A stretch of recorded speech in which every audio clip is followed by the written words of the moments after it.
بسم اللہ الرحمن الرحیم۔ السلام علیکم ناظرین۔ قصہ ایک حافظ قرآن لڑکی کا۔ ایک حافظ قرآن لڑکی کو سانپ کے ساتھ آخر کیوں دفن کیا گیا؟ آخر حافظ قرآن لڑکی کے ساتھ ایسا کیوں ہوا؟ اس پر سانپ کیوں آ گئے؟ آخر اس نے زندگی میں ایسا کیا کام کیا کہ اس کے اوپر اللہ کا اتنا بڑا عذاب نازل ہو گیا جو دیکھنے والوں کے لیے کسی عبرت سے کم نہیں؟ لہٰذا آپ اس واقعے کو آخر تک ضرور دیکھیں۔ اس واقعے کو پورا دیکھنے کے بعد امید کرتا ہوں کہ آپ کی زندگی میں کوئی نہ کوئی تبدیلی ضرور رہنما ہوگی، کیونکہ یہ واقعہ ایسا واقعہ ہے کہ دیکھنے اور سننے والے جب اس واقعے کو دیکھتے اور سنتے ہیں تو ان کی روح کانپ اٹھتی ہے۔ یہ واقعہ سچا واقعہ ہے۔ آپ نے زندگی میں بہت سارے ایسے واقعے دیکھے ہوں گے جنہیں دیکھ کر انسان عبرت حاصل کرتا ہے۔ یہ سچا واقعہ ہے۔ امید کرتے ہیں کہ آپ آخر تک ضرور دیکھیں گے۔ یہ واقعہ ہے انڈیا کے ایک شہر کا۔ اس شہر میں ایک بوڑھی عورت رہتی تھی۔ شوہر کے مرنے کے بعد اس کی ایک بیٹی تھی۔ وہ عورت عمر کی زیادہ تھی لیکن اللہ تعالیٰ نے اسے ایک بیٹی سے نوازا تھا۔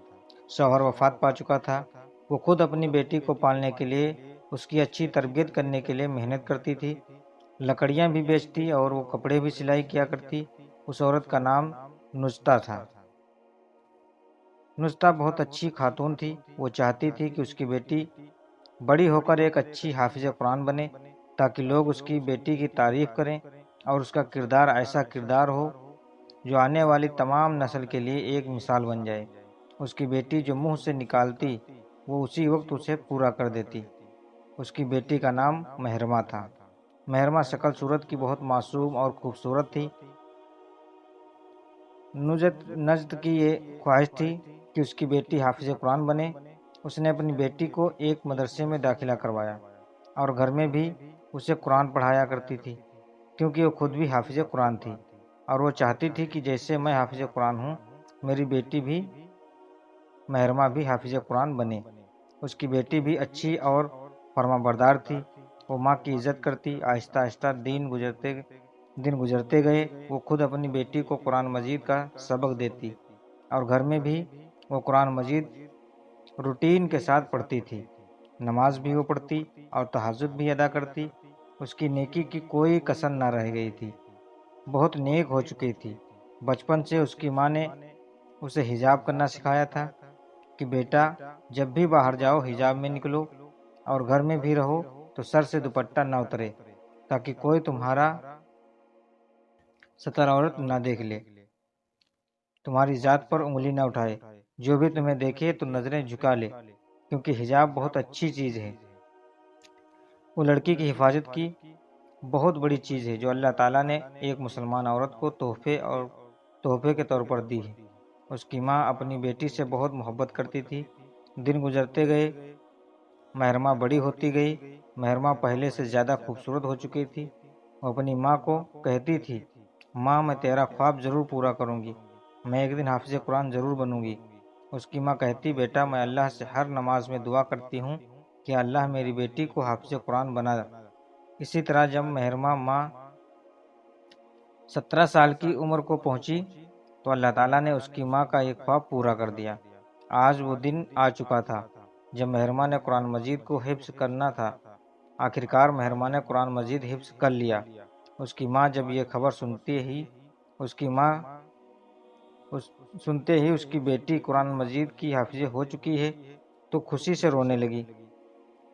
اسے یقین نہیں ہوا کہ میرا خواب پورا ہو گیا ہے۔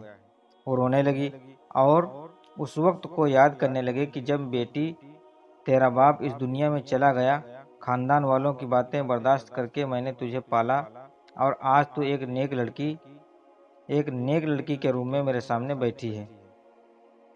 خاندان والے مجھے طرح طرح کی باتیں سناتے کہ شوہر تو فوت ہو گیا، پتہ نہیں یہ کیا کرے گی، یہ بیٹی کی کیا پرورش کرے گی، خود یہ غلط ہے اور اس کی بیٹی بھی غلط ہوگی۔ لیکن میں نے آج ان کو دکھا دیا کیونکہ میری بیٹی حافظ قرآن بن گئی ہے۔ بہت سے محلے والی عورتیں بھی یہ خبر سن کر ان کے گھر دوڑی چلی آئیں اور مبارکباد دینے لگیں کہ مبارک ہو نجتہ بہن، تیری بیٹی مہرما نے قرآن مجید حفظ کر لیا ہے، ہمیں دل سے بہت خوشی ہوئی ہے۔ اللہ نے تیرا یہ خواب پورا کیا، کیونکہ تو یہ چاہتی تھی کہ جب تیری بیٹی بڑی ہو تو وہ قرآن مجید کی حافظ قرآن ہو۔ اس کی ماں بہت خوش ہوئی، اس کی آنکھوں سے خوشی کے آنسو گرنے لگے۔ وہ اللہ کا شکر ادا کرنے لگی کہ یا اللہ میں تیرا شکر کیسے ادا کروں، تو نے میری بیٹی کو حافظ قرآن بنا دیا۔ وہ اپنی بیٹی کو چوم رہی تھی اور رو بھی رہی تھی۔ پاس محلے والی عورتیں یہ سارا منظر دیکھ رہی تھی۔ وہ ان سے کہنے لگیں، اب ذرا ہماری بھی باتیں سنیں۔ آج سے ہم چاہتے ہیں کہ ہماری بیٹیاں مہرمہ کے پاس قرآن مجید پڑھنے آئیں، یہ انہیں بھی پڑھا لکھا کر حافظ قرآن بنا دے۔ ایسا ہی ہوا، محلے کی تمام بچیاں مہرمہ کے پاس قرآن مجید حفظ کرنے آنے لگی۔ معصوم بچیاں بھی یہاں آتی کہ ہم مہرمہ جیسے بنیں، کیونکہ مہرمہ اس پورے شہر میں ایک مثال بن چکی تھی۔ جیسا اس کی ماں نے کہا تھا، بالکل ویسا ہر کسی کے منہ پر مہرمہ کا نام ہوتا ہے کہ کتنی نیک، اور باپ کے مرنے کے بعد ماں نے کیسی تربیت کی، کتنی نیک بچی، اللہ تعالیٰ اس کا نصیب بھی اچھا کرے۔ مہرمہ اپنی تعریف سن کر بہت خوش ہوتی۔ اس کے پاس آہستہ آہستہ بہت سارے بچے ہو گئے۔ گھر میں بیٹھنے کی جگہ نہیں تھی تو اس نے اپنا ایک مدرسہ بنا لیا۔ اس نے وہ بچے کو قرآن مجید پڑھاتی۔ آہستہ آہستہ لوگوں میں اس کی عزت اور بڑھ گئی۔ جو سنتا تو اس کی تعریف کرتے کرتے نہ تھکتا۔ لیکن اسی طرح کچھ سال گزر گئے۔ 3 سال کا وقف گزر گیا۔ مہرمہ نے آپ بچوں کو قرآن مجید پڑھانا چھوڑ دیا۔ مہرمہ ایک دن اپنی ماں کو کہنے لگی، ماں میں اپنی سہیلی سے ملنے جا رہی ہوں، شاید مجھے دیر ہو جائے۔ اس کی ماں کہتی ہے، ٹھیک ہے بیٹا، دھیان سے جانا، تم اتنا گھر سے باہر نکلی نہیں ہو، اپنا خیال رکھنا اور جلد ہی واپس آنا، میں تمہارا انتظار کروں گی، اور مجھے تمہاری پریشانی بھی رہے گی کیونکہ میں نے کبھی تجھے اکیلا نہیں چھوڑا۔ اس طرح مہرمہ گھر سے چلی۔ صبح سے شام ہونے کو آئی تھی، لیکن ابھی تک مہرمہ گھر واپس نہیں آئی۔ بوڑھی ماں کپڑے سلائی کرتے کرتے تھک گئی اور وہ بیٹی کا انتظار کرنے لگی کہ آخر اتنی دیر کہاں ہو گئی، نہ جانے یہ لڑکی کہاں رہ گئی۔ آج سے پہلے کبھی اس نے ایسا نہیں کیا، شام ہونے سے پہلے آ جاتی تھی۔ آخرکار شام سے رات ہو گئی۔ اس کی ماں گلیوں میں اسے ڈھونڈنے نکل پڑی کہ کہاں گئی آخر میری بیٹی۔ وہ لوگوں سے پوچھنے لگی تو لوگوں نے یہی کہا، اماں ہم نے تیری بیٹی کو نہیں دیکھا۔ آخرکار پوری رات ماں اسے دیکھتی رہی لیکن وہ نہ آئی۔ صبح جب مہرمہ گھر آئی تو اس کی ماں کہتی ہے، بیٹا یہ آج تو نے کیسی حرکت کی ہے، زندگی میں پہلی بار اتنا ڈری نہیں جتنا آج میں ڈری تھی۔ پوری رات سہیلی کے گھر گزارائی، پہلے تو نے کبھی ایسی کوئی حرکت نہ کی تھی، یہ کیا ہو گیا؟ مہرمہ کہنے لگی، اماں بس کریں، اس میں ڈرنے والی کیا بات ہے، وہ میری پکی دوست ہے، اس نے اصرار کیا، ضد کی تو میں وہاں رک گئی، ویسے بھی کیا ہو گیا ہے، میں بچپن سے لے کر اب تک گھر ہی تو رہتی ہوں، قید سی ہو گئی ہوں، مجھے اپنی زندگی قید لگتی ہے۔ دوپہر کے وقت اپنی ماں کے پاس آ کر بیٹھ گئی اور ماں کو کہنے لگی، ماں آج تجھ سے میں ایک ایسی چیز کی خواہش کرتی ہوں جو ہر حال میں تو نے پوری کرنی ہے۔ میں نے زندگی میں کبھی تجھ سے کچھ نہیں مانگا۔ ماں کہتی، بیٹا مہرمہ بولو، جو چیز کہو گی میں تجھے لا کر دوں گی، میں تیری بات کیسے ٹال سکتی ہوں؟ مہرمہ نے کہا، ماں مجھے فون چاہیے، میری سہیلی کے پاس بھی فون ہے اور میں چاہتی ہوں کہ میرے پاس موبائل ہو، مجھے پلیز موبائل لا کر دے دیں۔ ماں جب مہرمہ کی یہ بات سنتی ہے تو کہتی ہے، ہرگز نہیں لا کر دوں گی، یہ کہہ کر وہاں سے چلی جاتی ہے۔ مہرمہ رونے لگتی ہے، زاروں قطار رو رہی تھی، اس کے آنسو ایسے چھلک رہے تھے جیسے کہ اسے بڑا غم لگا ہو، لیکن اس کی ماں اس کے پاس اتنا بڑا موبائل لے کر آ جاتی ہے۔ مہرمہ جب اپنی موبائل دیکھتی ہے تو اسے آنسو خوشی کے آنسو میں بدل گئے۔ وہ کہنے لگی، ماں آپ نے تو انکار کیا تھا۔ ماں کہنے لگی، بیٹا میں مذاق بھی نہیں کر سکتی، تو اتنی پیاری بیٹی ہے، تو نے میرے ہر خواب کو پورا کیا، تو میں تیرا خواب کیسے نہ پورا کرتی۔ آج تک تو نے مجھے کوئی شکایت کا موقع نہیں دیا۔ محرمہ موبائل دیکھ کر خوش ہوتی ہے، وہ اپنی ماں کا شکریہ ادا کرتی ہے۔ شکریہ اماں، آج آپ نے میری بہت بڑی خواہش پوری کر دی۔ کتنے دنوں سے میں انتظار کر رہی تھی کہ وہ دن کب آئے گا جب میں بھی موبائل استعمال کروں گی۔ محرمہ کو موبائل لیے ہوئے 2 ماہ گزر گئے۔ اب محرمہ پہلے والی محرمہ نہ رہی، نہ ہی اب حجاب کرتی، نہ ہی نماز پڑھتی، قرآن مجید بھی تلاوت کرنا چھوڑ دیا۔ ایک دن وہ بہت سارا میک اپ کرتی اور نئے ڈیزائن کے کپڑے پہنتی جو ماڈرن لڑکیاں پہنتی ہیں، وہ پہن کر باہر جانا شروع کر دیا۔ اس کی ماں جب اسے دیکھتی تو ہکی بکی رہ جاتی کہ محرمہ یہ کیا کر دیا تو نے، یہ کس حالت میں میرے سامنے آئی، اتنا میک اپ کیا تو نے۔ وہ کہنے لگی ماں میرے پاس زیادہ وقت نہیں ہے، میں اپنی سہیلی سے ملنے جا رہی ہوں، وہ میرا انتظار کر رہی ہے، لہٰذا تم میرے راستے سے ہٹ جاؤ۔ وہ ماں کو ایسا کہہ کر محرمہ گھر سے چلی گئی۔ لگتا نہ تھا کہ یہ وہی لڑکی ہے جو پہلے اتنی ادب احترام والی تھی۔ لوگ بھی اب طرح طرح کی باتیں کرنے لگے۔ محرمہ اب بہت بدل چکی تھی۔ وہ اپنی سہیلی کے ساتھ اکثر اوقات گھر سے باہر ہی رہتی تھی۔ موبائل دیکھنا اب اس کی عادت بن چکی تھی۔ دوپٹہ سر پر کرنا تو بھول ہی گئی تھی۔ اس نے ایسے ڈیزائن کے کپڑے پہننا شروع کر دیے، گھر میں بھی وہ اکثر اوقات ماڈرن لڑکیوں کی طرح رہنا شروع کر دیا۔ پورا دن میک اپ لگاتی اور اکثر اوقات وہ موبائل پر گانے سنتی اور ڈانس بھی کرتی رہتی۔ ایک دن محرمہ گھر نہ ہونے کی وجہ سے وہ ڈانس کرنے لگی۔ اس نے خوب سارا میک اپ کیا اور ماڈرن ڈیزائن کے کپڑے پہنے اور ناچنے لگی۔ اس کی ماں گھر نہ تھی۔ اس بات کا فائدہ اٹھایا اس کی سہیلی بھی آ گئی۔ اچانک اس کی بوڑھی ماں گھر پر آتی ہے تو اپنی بیٹی کو ناچتا ہوا دیکھ کر اس کے پیروں تلے زمین نکل چکی تھی کہ یہ آج ناچ رہی ہے۔ وہ غصے کے ساتھ کہتی ہے کہ شرم کر لڑکی، اس لیے تجھے موبائل نہیں لے کر دیا تھا، واپس کر دے مجھے موبائل۔ نصرت بیٹی کے ہاتھ سے موبائل چھین لیتی ہے۔ محرمہ منہ بنا لیتی ہے کہ کیا مسئلہ ہے، اتنی اچھی خاصی ریل بنا رہی تھی اور میں نے ٹک ٹاک پر اپلوڈ کرنی تھی کہ تو نے کیا کیا، میرا موڈ خراب کر دیا۔ وہ غصے کے ساتھ بدتمیزی بھرے لہجے سے اپنی ماں کے ہاتھ سے موبائل چھین لیتی ہے اور کہتی ہے کہ مجھے ناچنے سے کوئی نہیں روک سکتا، میری مرضی میں کروں، تو کون ہوتی ہے، تو اپنے کام سے کام رکھ، میری زندگی بہت عذاب کر رکھا ہے، کوئی میرا مذاق اڑاتا ہے، پوری سہیلیاں مجھے کہتی ہیں کہ تو اماں بن چکی ہے، میں اب جو میرا دل کرے گا میں وہی کروں گی۔ اس کی ماں کہنے لگی بکواس بند کر، اس لیے تجھے یہاں تک پہنچایا، شرم کر، کچھ قرآن کا بھی لحاظ کر، جو تو نے حفظ قرآن مجید کی تلاوت کی، میں تیری ماں ہوں یا تو میری ماں ہے، کیسے نہیں پڑھتی، قرآن جلدی سے دفع ہو جا، حجاب کر اور قرآن مجید کی تلاوت کر۔ جب ماں ڈانٹ کرے تو محرمہ ڈر جاتی ہے تو جلدی سے وضو کر کے قرآن مجید پڑھنے لگتی ہے۔ ماں اس سے سارا قرآن مجید سنتی ہے کہ کتنے دن ہو گئے کہ تو قرآن مجید سے دور ہو چکی ہے، کچھ شرم کر لڑکی، کچھ تو شرم کر۔ کچھ دن تو یہ سلسلہ چلتا رہا۔ محرمہ موبائل کی اتنی دیوانی ہو چکی تھی کہ کھاتے پیتے ہر وقت اس کے پاس موبائل ہوتا، اور وہ حجاب کرنا تو بھول چکی تھی۔ ماں بھی اسے کہہ کر تھک گئی۔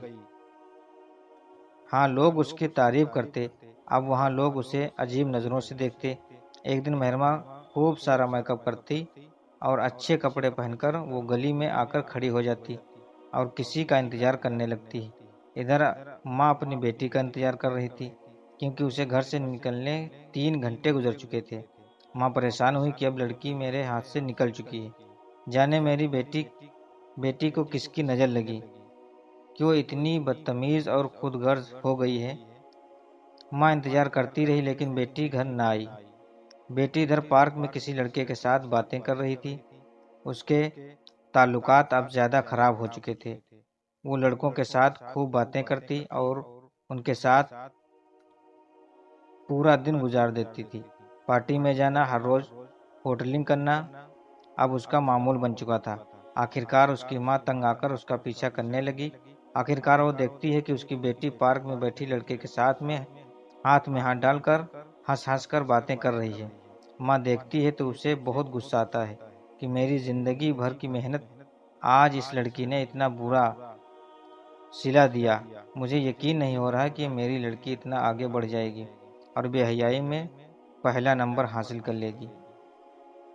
گھر آ کر وہ بیٹی کو خوب مارتی، نصرت کرتی کہ آج تک میں نے تیرے اوپر ہاتھ نہیں اٹھایا، اس لیے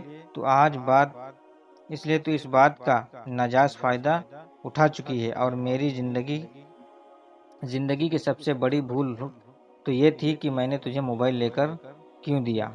یہ ساری تباہی اسی کی وجہ سے ہوئی ہے۔ تو اتنی بدتمیز ہو گئی، اور آج تو میں نے دیکھا کہ مجھے اپنی آنکھوں پر یقین نہیں ہوا کہ یہ میری مہرماں ہے جو حافظ قرآن ہے، اور ادب اور احترام والی، حجاب کرنے والی محلے کے لوگ اس کی تعریف کرتے تھے، آج وہی لوگ مجھے باتیں سنا رہے ہیں۔ تیری ضرورت کیسے ہوئی؟ دفع ہو، قرآن مجید اٹھا اور پڑھنا شروع کر۔ آج 4 سال گزر چکے ہیں، نہ تو نے قرآن مجید کا ایک حرف پڑھا، نہ نماز پڑھی۔ آخر یہ لڑکی ایک دن تو سلجھ ہی جائے گی۔ لیکن جب مہرماں قرآن مجید پڑھتی تو اسے قرآن مجید بھول چکا تھا۔ بے حیائی نے اس کے دماغ کے اوپر اتنا گہرا اثر بنا دیا تھا کہ اسے اچھی باتیں بھول چکی تھیں۔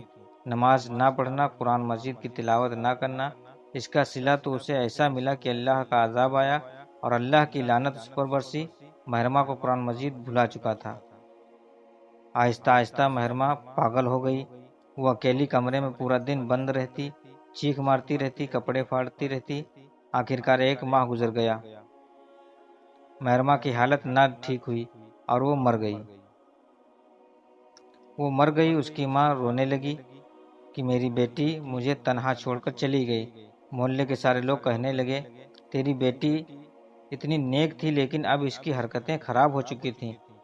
لیکن ماں ہوتی ہے، وہ اپنی بیٹی کی موت دیکھ کر خوب رونے لگی کہ بیٹی تو مجھے چھوڑ کر مت جا۔ مہرماں بہت عیاش قسم کی لڑکی تھی، وہ حافظ قرآن، لیکن اب وہ گنہگار کے راہ پر چل چکی تھی۔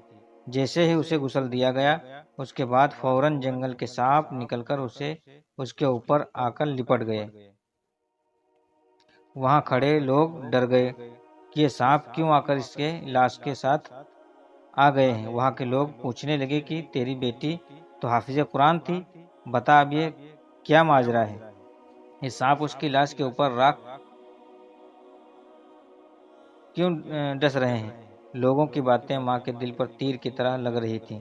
ادھر بیٹی کی عبرت ناک موت، اور ادھر لوگوں کی باتیں۔ ماں کہنے لگی، سب لوگ میری بات سنو، میری بیٹی تو پہلے بہت اچھی اور نیک تھی، اس نے قرآن مجید بھی حفظ کر لیا تھا، لیکن کچھ سال کے بعد میں نے اسے موبائل لے کر دیا، اور اس دن سے اس کی ایک ایسی سہیلی بنی، وہ گھر سے نکل جاتی اور پتہ نہیں کیا کرتی۔ ایک دن میں نے اپنی آنکھوں سے دیکھا کہ وہ ایک لڑکے سے باتیں کر رہی تھی، پھر اسے میں نے آ کر مارا اور میں نے کہا قرآن مجید سناؤ، تو قرآن مجید بھول چکی تھی۔ مجھے لگتا ہے اس پر اللہ کا عذاب آیا ہے، کیونکہ یہ نیکی کی راہ اختیار کر فوراً گناہ کی راہ پر چل پڑی، اور شاید یہ مجھ سے بھول ہو گئی کہ میں نے اس پر سختی نہ کی۔ اگر وقت پر اس پر سختی کرتی تو آج مجھے یہ دن دیکھنا نہ پڑتا۔ اسی وجہ سے اللہ کا عذاب نازل ہوا ہے۔ نجت کہنے لگی، امام صاحب میری بیٹی کو اب سانپ کے ساتھ ہی دفن کیا جائے گا؟ امام صاحب کہنے لگے، ہاں، یہ سانپ اس سے دور نہیں جائیں گے، اس لیے سانپ کے ساتھ ہی اس کو قبر میں اتارا جائے گا۔ تو ایسا ہی ہوا، سانپوں کے ساتھ ہی مہرماں کو قبر کے اندر دفن کیا گیا۔ استغفر اللہ، اپنی زندگی اور کردار کو اتنا خوبصورت بناؤ کہ جب تم جنت میں جاؤ تو حضرت فاطمہ زہرا تمہیں چادر نصیب ہو، نہ کہ تمہیں دیکھ کر یہ کہ میرے بابا کا دین اتنا مشکل ہو تو نہ تھا کہ تم پردہ نہ کر سکی اور اپنے کردار کو خوبصورت نہ بنا سکی؟ ہمارے نبی نے اپنی امت کی خاطر اللہ سے رو رو کر یہ دعا کی کہ میری امت پر عذاب نہ آئے۔